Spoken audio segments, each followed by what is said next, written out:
Hello everybody, welcome to or welcome back to channel. Today we are going to be sitting down having a nice little cup of coffee with a really big straw that I don't know why now it just seems much longer than it needs to be. And we're going to chat about all the books that I read in January. First of all, I'm going to back you up a little bit because love y'all, but that's pretty close. So I read, let's consult the Goodreads. I read 9 books in January. Pretty good. Two of them I do not have with me, and another one, 2 of them were a DNF. So technically I read 10 books because we're gonna talk about these DNFs because we need to put a limit on page count. I'm just gonna say it. But let's just dive in. We'll go in order that I read them, so let's send up one that I remember things. First up, I have The Hunting Moon, which is a library book, if you will notice. Thank you for noticing. I read a lot of library books and books I already owned. Actually, all these books are library books or books I owned, so what's up? This is by Susan Dennard. It is the sequel to The Luminaries, which is a YA kind of urban fantasy that I really enjoyed the first one when it came out. 2022, I want to say, because this was a 23 release, so I'm going to assume 22. Basically, there is this town where there is a forest and there are different families and groups of hunters who hunt the nightmares that manifest in the forest, because if they get out of the forest, they'll get into the real world and they will harm the people that live there. So our main character's family was ostracized for things that her father was accused of doing. She is adamant he didn't do it, adamant he was framed or it was misunderstood or whatever the case is, but he did not do these things, and that's her story, and she's sticking to it and she's investigating it while she is trying to enter herself into the trials to become a hunter. So in this society, you have to go through these 3 trials to prove that you have the capabilities to be in this kind of hunter academy. And that's the first book, is centered around her trying to complete the trials and become back into the society of hunters after having been kicked out due to what her father allegedly did. And there's a side of friendship, romance, and also mystery, intrigue, and solving this mystery if it even happened. If it didn't, what truly happened. I thought it was really great. It's a very short, quick read, and this one obviously follows the aftermath of the first book, but I won't go into what this one is because it'd be a spoiler for the first book. But all in all, as this being the first book that I read this year, it was a very fun, fast-paced time. I really enjoyed it, and I would highly recommend this little, well, so far it's a duology, but there's more coming, I do believe. I would recommend it. It's a really fun time, and it reminds me of like an old school CW show, like pre-Riverdale. Or let me say, Riverdale season 1, because that was still pretty okay. Everything else, I don't know. I stopped watching personally, but I still think this was a very good time. Next up, I read a library edition of this, but then I realized I already owned it, and that is All of Us Villains. I mean, I don't know what edition this is, but it's beautiful. Is this like the Goldsboro, actually? That might be the case. Ooh. It is, and I am number 1507 out of 2000, if you're wondering. Let me tell you about this book. This book was so fun. I am truly, well, I was getting back into my YA fantasy vibes, but then we had a moment that wasn't that great, but we'll get into that. We'll discuss that later. This one, not the sun. Okay, one moment. Let me go handle the sun really quick. Okay, where were we? Where's my book? Oh, here it is. Okay. All of Us Villains. This was so fun. This was such a good time. I am so happy that I read this. I guess I planned to read it because I owned it and I'm trying to read all the books I own, but it was not one that I was gonna pick up any faster than maybe if it just caught my eye in my library, which this is the spine, so to be honest, it wasn't gonna catch my eye in my library because I have so many books. But in this town, first of all, in this world, there's magic, okay? First and foremost. And this magic that we're talking about is very chill. There's some potions, there's these things that you can do to I don't know, have no acne, have your hair not be frizzy, have perfectly ironed clothes, little charms and things like that. But the magic that we're talking about in this story for these families is very deep, intense, magic that's highly sought after, let's say. There is a tournament to the death that is held every, I want to say 20 years, and each family puts in one of their kids essentially, to do so. So it is, I can see the Hunger Games comparison in that way, only in that there's a tournament where kids fight into the death. And in this case, it's to have access to this, it kind of reminds me of like a ley line, but it's just this pool, this source of power that is like super strong, and one family has had access to it for so long because they're like the scariest and the strongest family, so of course they have. And right before this round happens, one of the family's descendants posts a salacious tell-all book about this because the rest of the world had no idea this tournament was going on. They just thought the family that had it had that power of their own. Oh my god, the sun. They just thought that the family had this power and that was just the thing that was happening. And no, it's deeper, darker, and more sinister than that, obviously, and even more sinister than just this like little tournament thing going on. So I am gonna literally turn the sun off. What is happening? Okay, y'all, sorry. We're just gonna move forward with this and hope that the sun isn't awful, but it probably will be, and I'm sorry, love y'all the most. We're just getting through this. Just listen to it like a podcast, you know? If the lighting bothers you. It don't bother me, that's why I'm still filming, but I know some people it bothers. Back to the freaking books at hand. I really liked this one. I thought it was very fun, very fast paced. I highly recommend picking it up. It is a duology. I have the other one already checked out from the library, and I definitely plan to pick it up. I will say, while I think a lot of people enjoyed this one, there is a lot of mixed reviews on the second, so I don't know. People either loved it or hated it, which I tend to like in books because at least it evoked some emotions, you know? Because there's nothing worse than a book that you're just like, okay, which we will get into some books that had that feeling about them. Actually, let's get into one now. So I picked up House of Bane and Blood. This is a KU alleged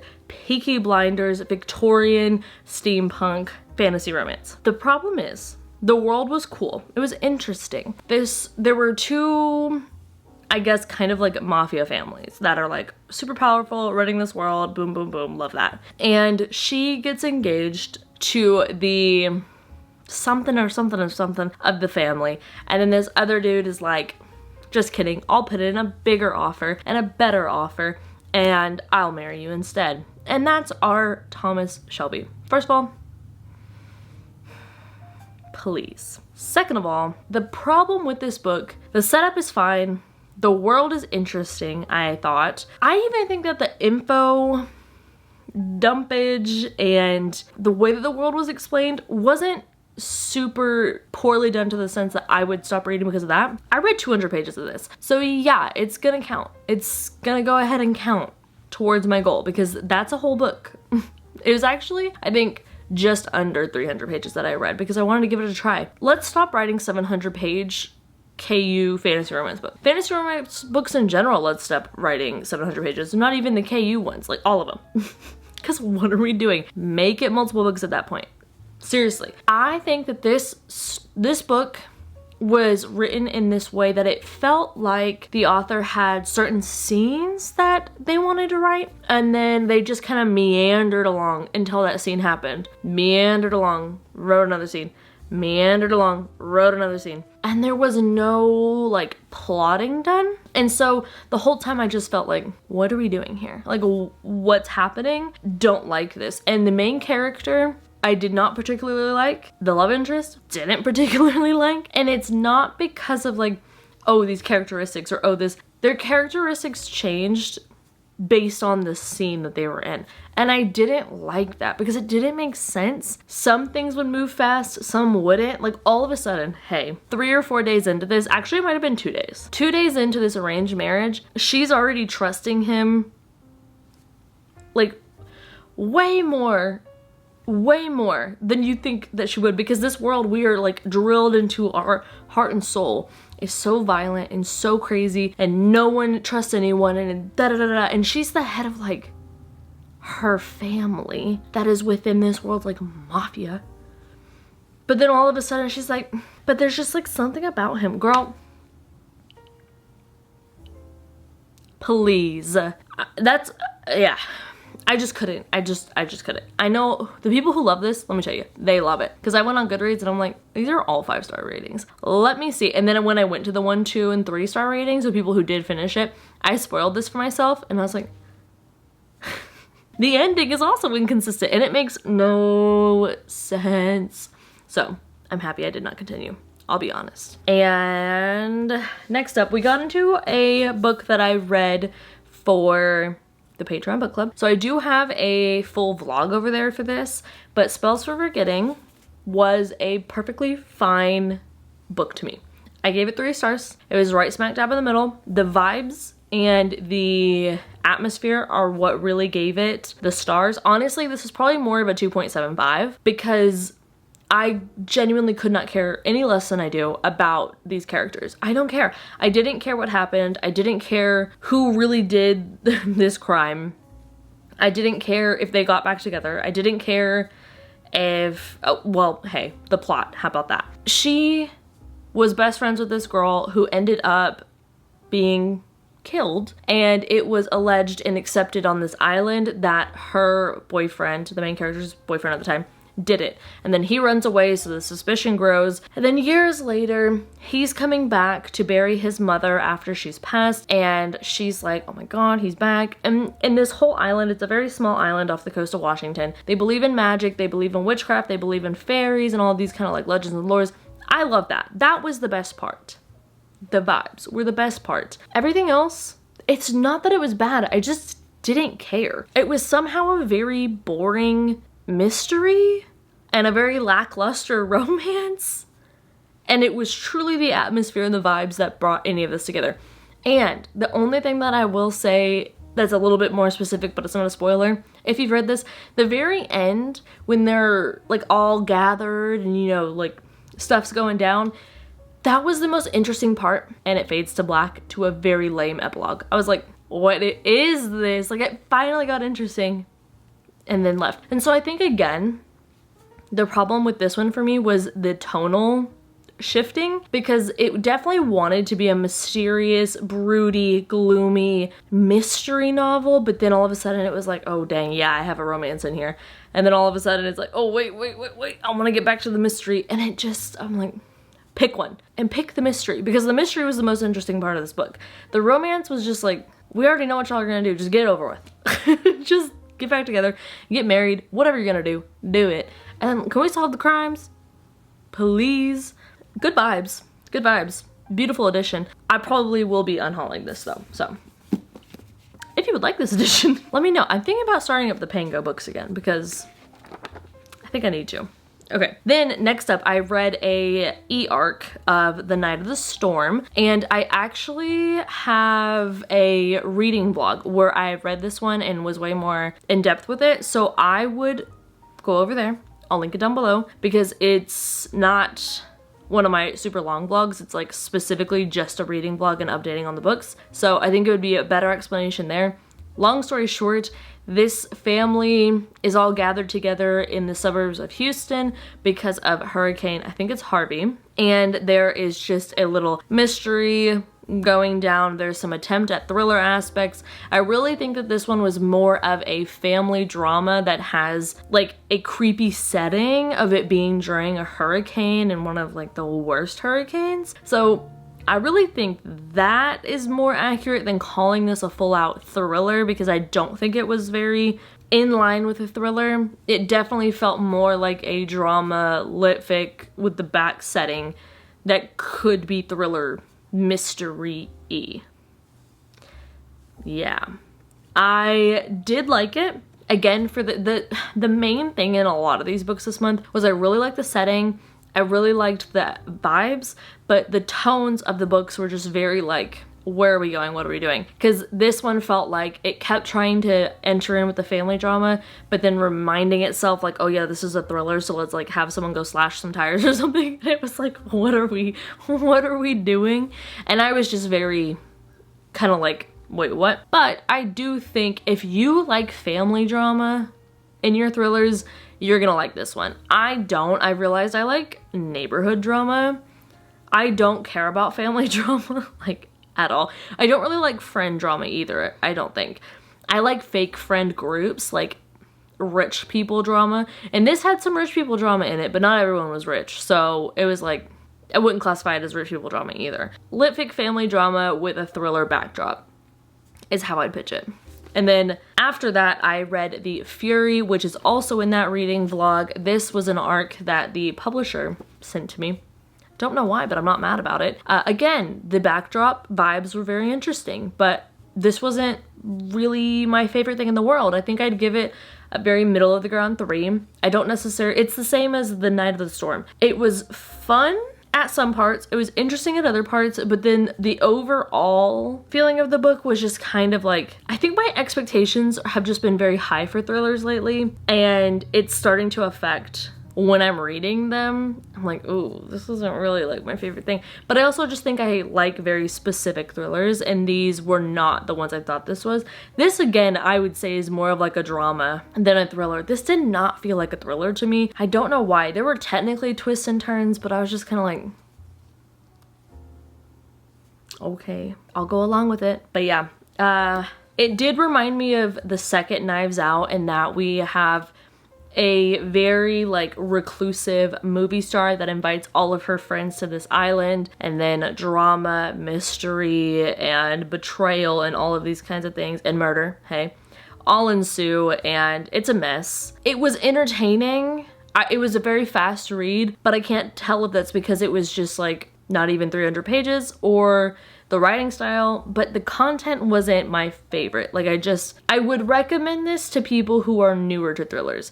Kind of the same thing, I think, with The Night of the Storm. I would recommend both of them to newer thriller readers, but if you've read a lot of thrillers, I don't think it's gonna be anything that you haven't read before, which I think just tends to happen when you read a lot of the genre. Like, I have to take a lot of genre breaks, and I think maybe I'm seeing I need to take a little genre break, because both the setup for The Night of the Storm and The Fury were so good, and the atmosphere and the vibes were so good, but there was just something. So if you've read either one of them, please let me know what you thought down below. Then I read another book for that vlog, and that was Raiders of the Lost Heart, and I had such high hopes for this. I was buddy reading it with my best friend, and she reported back with the exact same feelings of just like, this is not a great time. I thought I was going into a book a la The Mummy, Tomb Raider, Indiana Jones, and I guess technically with the archaeology aspect, those vibes were sort of there, but like not really. And also the main thing that didn't work for me was this romance, the pacing of the romance, and the, I don't know, it was just, the reading vlog is gonna have better thoughts because I had like a whole 10-minute talk about this book. And it's not that it was a bad book and it wasn't a good book. It was just like a book. Another 2.75, 5 stars. No, whoa, 5 stars. Another like middle of the road 3 stars to me. And I was frustrated because I had just read Night of the Storm, The Fury, and this one, all 3 stars. And I just got so frustrated because I'm like, all of these books are perfectly fine. Like, it feels very just me reasons why they weren't good. And I think it's entertainment, because I was talking to another friend that I really do read for entertainment. So reviewing based on entertainment makes a lot of sense. The way that she was talking about it. And so I think with The Night of the Storm, it was very entertaining and then kind of dropped off because it just got into a lot of family drama that I'm like, okay, but where's the murderer? And then with The Fury, it was very interesting, and then it got to where I'm like, I hate this main character. Like, you love yourself so much, and that's great because I can't stand you. And then Raiders of the Lost Heart, I'm just very specific with my romance. The setting was great. The plot I thought was actually pretty solid, but the pacing of the romance was ridiculous. Like, they would talk about how much they hate each other, and then all of a sudden they're having like all kinds of thoughts that I'm like, I hold a grudge. I could never. it was wild to me. And so it wasn't entertaining because there was no will they, won't they, like they already were.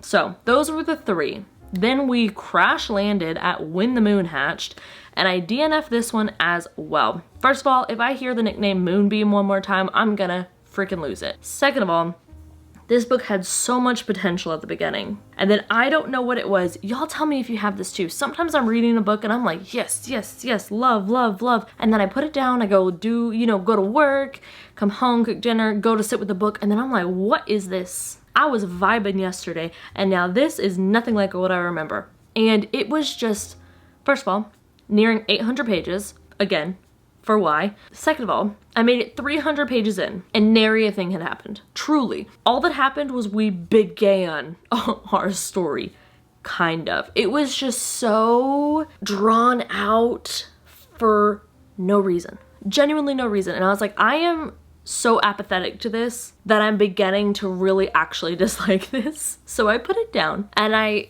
the more that I think back on it, the more I'm like, I'm probably not gonna pick this up. Because I think I know the trope that's happening between the love interest and her, and I don't like that trope.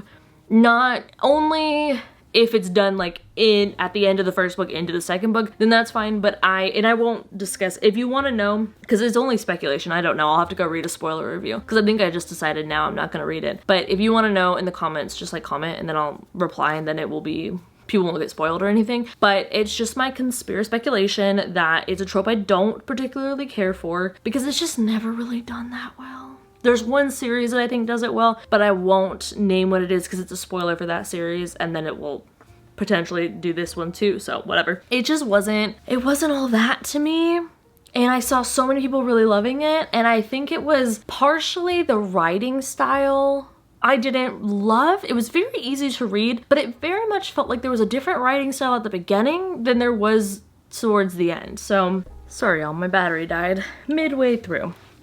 But the next book I wanted to talk about was my 5-star of the month. I actually had 2, so that's pretty cool. Actually, I think I also rated All of Us Villains 5 stars. So I had 3 5 stars this month, so I'm being very melodramatic. It's just, you know when you have such high hopes for a book and then it just doesn't reach that, and then that happens 3 times in a row and you're like, I'm gonna lose my mind. So then for the reading vlog, I decided to pick up just the most random one I could think of. This is not a genre I like.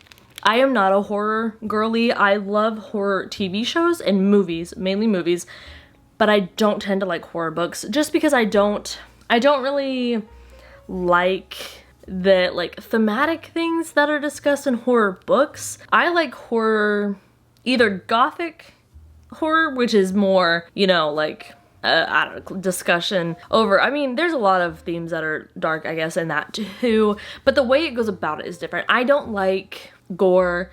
I don't really like, I can't think of the words, but I just don't really like that, like what most people think about when they think of horror. Like I feel like people think of Saw, and I feel like that does happen a lot in books. And this had some gore in it, I won't lie, but the way it was done was not just like, boo, like in your face. It was very much like, and there's Sally, she got her head cut off and she just walks around like a ghost. It's so weird. Like I don't know how to explain it. Well, I do know how to explain it. It's very much like American Horror Story season 1, and I haven't watched that honestly since it came out, so I probably am not remembering how intense that was. I know it was, because that was the talk of the town when that came out. Let me tell you, people were not happy or they loved it. Y'all already know which one I was. I love American Horror Story. This one we have our main character. She moved into this beautiful Victorian house with her husband, and every September the walls bleed. All year round there are a bunch of little ghosties walking around and all of these things, but yeah, the walls start bleeding, the ghosts get really intense, and that's just September for you. So this year, her husband is like, gotta go, love you babe, and just skedaddles. So when her daughter calls and is like, hey, where's dad? And she's like, he's on a little vacay. She's like, yeah, for sure, that's like literally not true. And she comes down during September. So we're following as they try to find the dad/husband, as they unravel more about the house, and just all kinds of things are going on. I will say the daughter character was incredibly irritating and I did not care for her much. However, I think that the way the author wrote her made her at once incredibly annoying and irritating, but you could understand why she was doing what she was doing. And so it was like, I'm annoyed with you, but I'm mad at myself for being annoyed with you because Now I'm sad knowing why. And it was just really well done, I think. It was a very nuanced character, and I really like that. I'm finding myself more and more really drawn to characters that live in a shade of gray, and they aren't just like either good or bad being redeemed, or good going bad. Like, it is very human in the sense of you are just a person and your actions are either good or bad, but you yourself are not good or bad. And I liked that a lot in here. And I really thought the ending was crazy. And you were either gonna love it or hate it. I personally loved it. Did it a little bit give me Halloween Kills vibes of like, evil dies tonight? Yes. But like, tea, like I really liked it. So I would recommend this. Again, the vibes were good, the writing was good.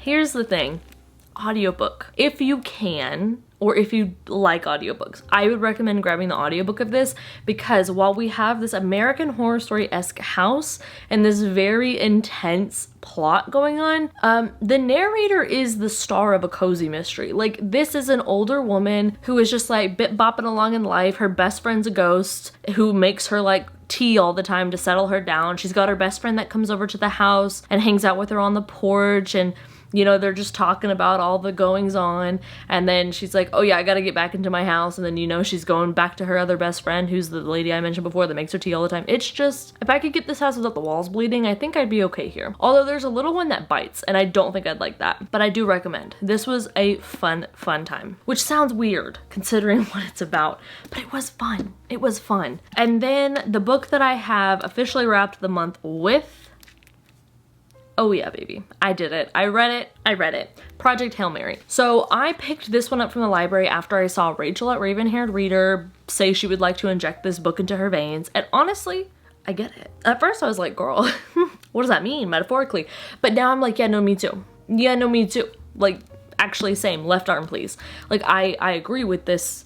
I don't know how it would physically work, but I agree, and I will figure it out with you. I loved this. I'm gonna keep it vague, because the book jacket keeps it vague, and in a vlog, I'll link it down below, I had a very like visceral reaction when I realized something was happening. Oh, hey, by the way, I cried 4 times in this book, so there you go. But this, we're gonna keep it vague, because I don't want to spoil it, and I think knowing nothing makes this one really good. So you wake up in this spaceship with your main character. You don't know your name, you don't know why you're there, you don't know how you're there, you don't know where is, and you don't know who anybody is, including yourself. And we just slowly go through a past version where everything's leading up to him being on this craft, to him being in the craft and figuring things out, to the very end, which made me cry like a little baby. And it was great. It was so good.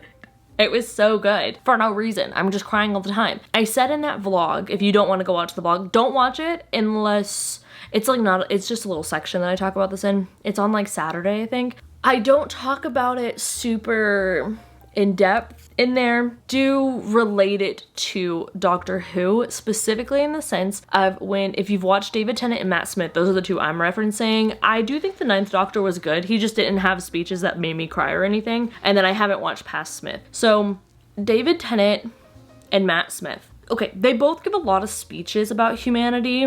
David Tennant's is like marked in this refusal to not believe the best in humanity, and then Matt Smith has like a little bit more of an anger tone to him. I really like Matt Smith's because I'm like, tea, but then David Tennant's makes me cry every time, because there's just this absolute refusal to not believe in the best of humanity, to not believe in the ability for humanity to be better and do better. And those themes are not exactly discussed in here, but actually I guess they are, because this main character is like that girl. What do you think Andy would say if I said, Andy, your main character is like that girl? He would be like, I actually have to go. Anyways, just made me very emotional. It was just really, really good. The writing style was good. I loved the chaotic, neutral vibes of this character. It reminded me very much of like the jokey tone that Dan Brown books hold, and y'all know I hold Dan Brown right here, right on my heart. So I was very happy, and it was just a really good time. Okay, it was a really good time. And I love sci-fi, and I'm gonna read it forever now. Speaking of, I do want to give just a last update because it's the 27th and I do plan to try to finish this before the month is over, but I picked up another sci-fi because I enjoyed that one so much, but this one is not happy feel good at all. This is scary. This is Paradise 1. I picked it up because of Brittany from Books with Brittany, one of like my all-time fave booktubers, but like she always has the best recommendations. And so I decided, let's keep on trusting. So I grabbed this from my library and let me tell you, I'm having a fabulous time. I read 130 pages last night. I did not want to put this audiobook down. It is so fast-paced and intense. We have a crew that is going to a planet called Paradise 1, and it's one of, what do they call it? Earth's first deep space colony. Why is it so hard for me to say a possessive Earths. It's like making my tongue move too many ways.